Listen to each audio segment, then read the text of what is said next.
Una hora en la ventana, la otra hora en el balcón. Una hora El invitado. la otra hora en el balcón.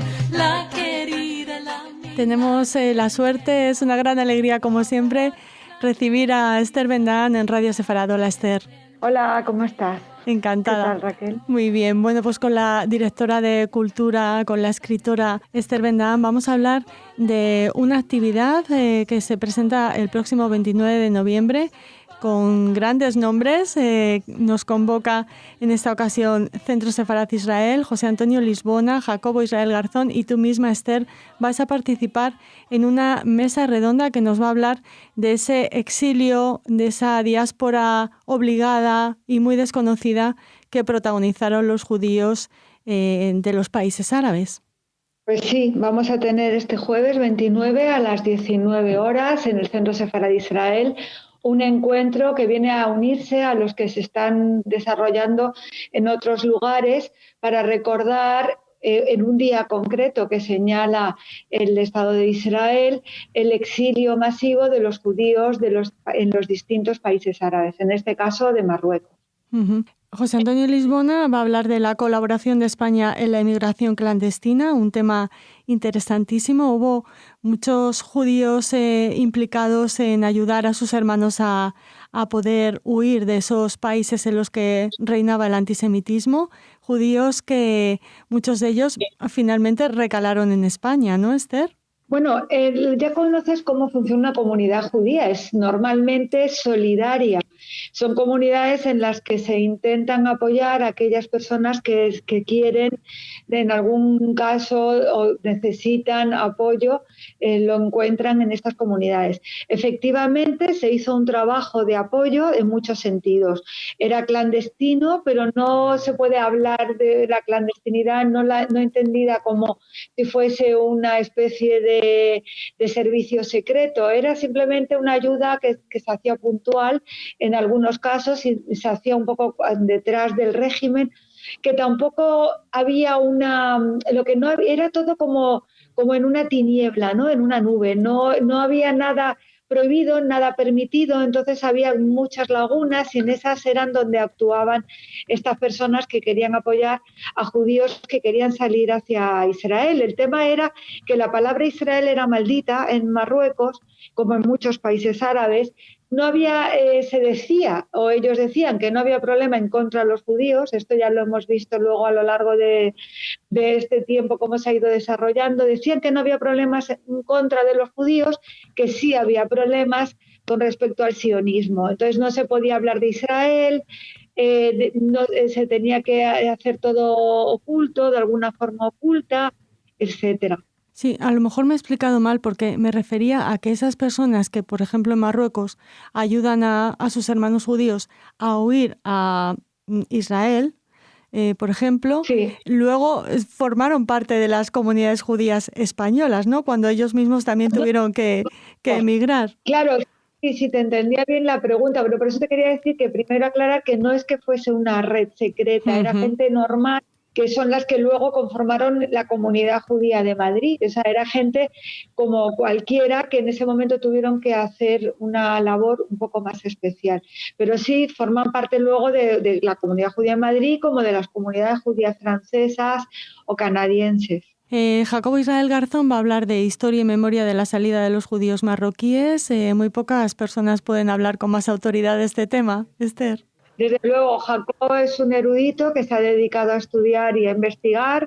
Tiene varias áreas de trabajo, la de los judíos en las primeras comunidades españolas, y un tema para él preferido y preferente es la del norte de Marruecos, evidentemente. Él llegó aquí joven, fue estudiante en España, pero siempre mantuvo un vínculo con Marruecos y además ha hecho un gran trabajo de investigación. Tiene varios libros publicados y muchos de ellos que los ha publicado en su propia editorial, con lo cual son fáciles de encontrar.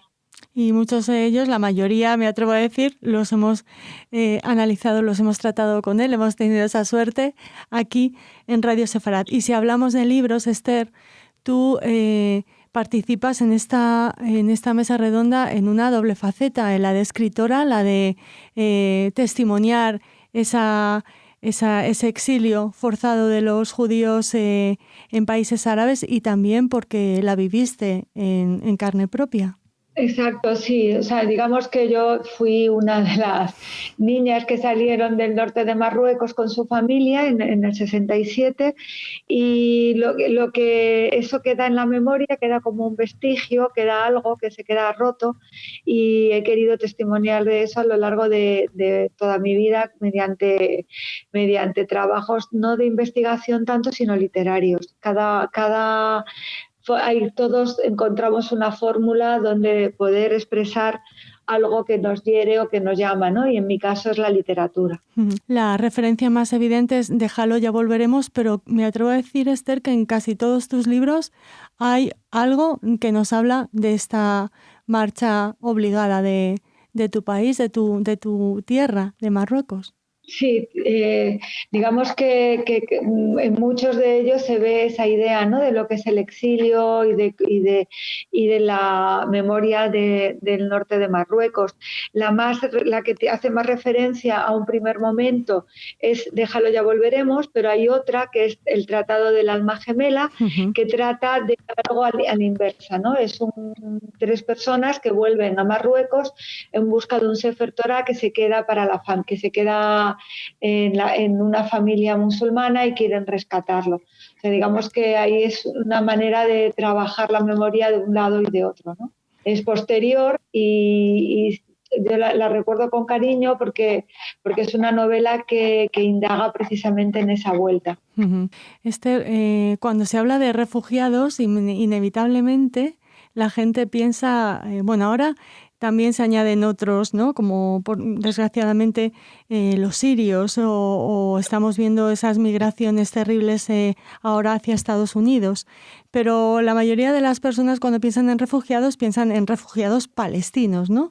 Y hay una especie de comparación bastante injusta en la que no aparece por ejemplo, estos exiliados, estos refugiados judíos que tuvieron que huir de sus países. Precisamente para romper ese silencio es por lo que Israel ha querido señalar ese día.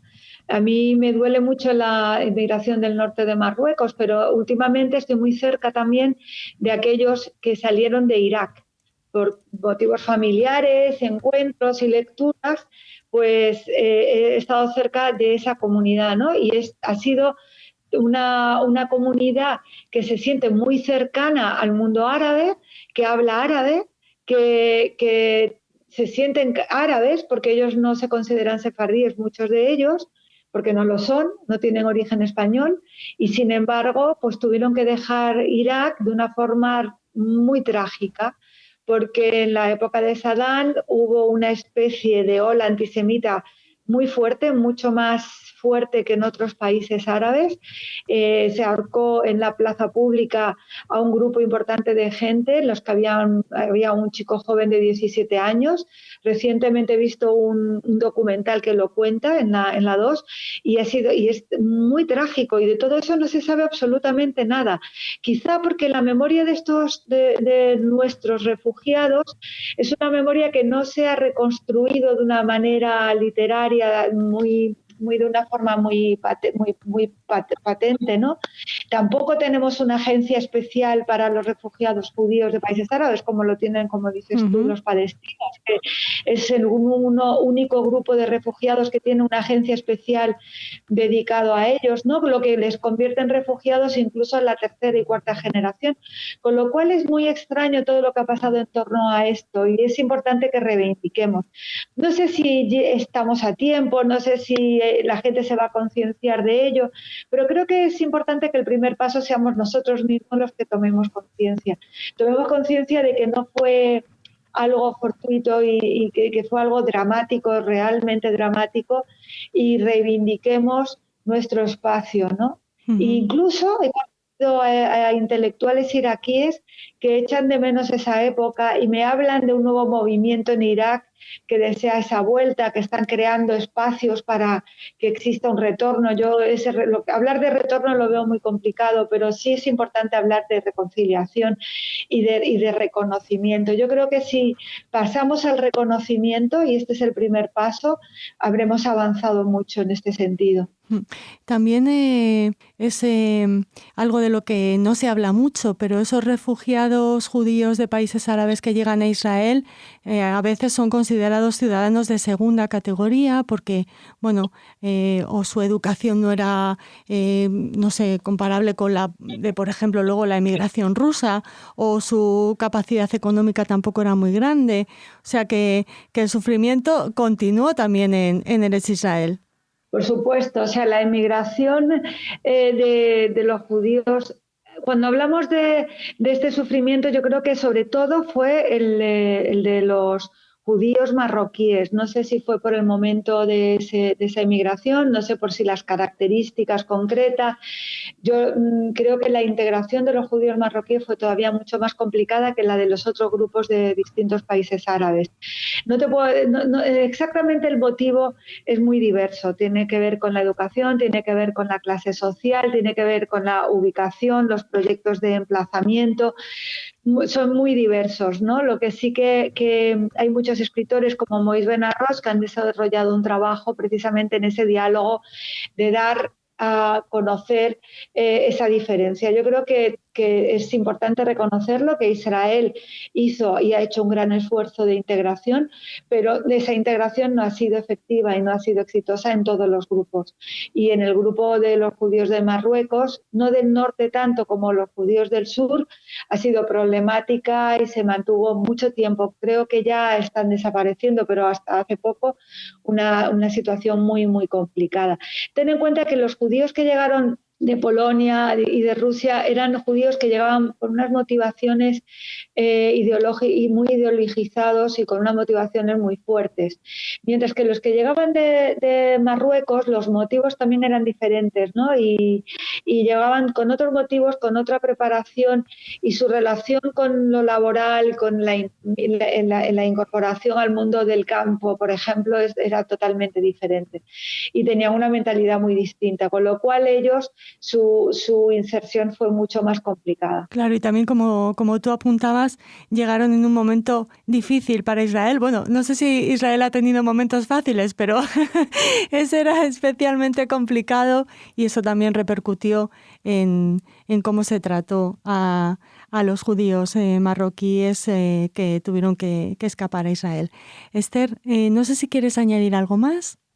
Pues no, esperar que seamos muchos el próximo jueves y recordarte este tema que es muy importante para que lo tengáis en cuenta para próximos programas, porque a mí, por ejemplo, este documental de Irak me dejó muy, muy tocada. Me parece que es un tema muy interesante. Lo que pasa que como esa es una comunidad que no nos ha llegado muy cerca a España, porque no tenemos emigrantes de Irak, sino que fueron más a Israel y a Londres, pues no estamos tan cerca, ¿no?, de esa historia, pero creo que es importante ver que hay muchos judíos que salieron de estos países y que su relación con estos países podría ser incluso muy importante ahora para volver a estabilizarlos. Así que tenerlo en cuenta y creo que es importante este trabajo de memoria y de recuperación. Y muchas gracias, Raquel. Nada, nos unimos a tu deseo de que sean muchas las personas que se acerquen este 29 de noviembre a las 7 de la tarde al Centro Sefarad Israel y nada, el agradecimiento para Centro Sefarad, para vosotros, por realizar este homenaje a los que tuvieron que marcharse, y también a esos héroes que muchos conocemos, que nos encantaría dar ahora mismo sus nombres, pero que se caracterizan por la discreción, esos héroes que ayudaron a lo que decíamos, a sus hermanos judíos a poder huir del antisemitismo de los que eran sus países de nacimiento. Muchas gracias, Esther. Raquel, solo recordar al barco El Pisces, que fue uno de los barcos un barco que se hundió en la costa de Alucenas justo en esos momentos, ¿no?, de la emigración ilegal. Y ese barco llevaba un capitán y una tripulación de españoles que dejaron el barco abandonado y dejaron que sus viajeros murieran ahogados porque dieron una ubicación falsa. Solamente el maquinista, que era español, se quedó para ayudar y murió con ellos. Esto se supo recientemente y se le ha hecho un homenaje. Recordarlo también. Gracias. Nada, son tantas historias que, como tú decías, hay que recuperar y reivindicar. Y un primer paso lo damos los judíos y lo da Centro Sefarat Israel. Muchas gracias. Un besito.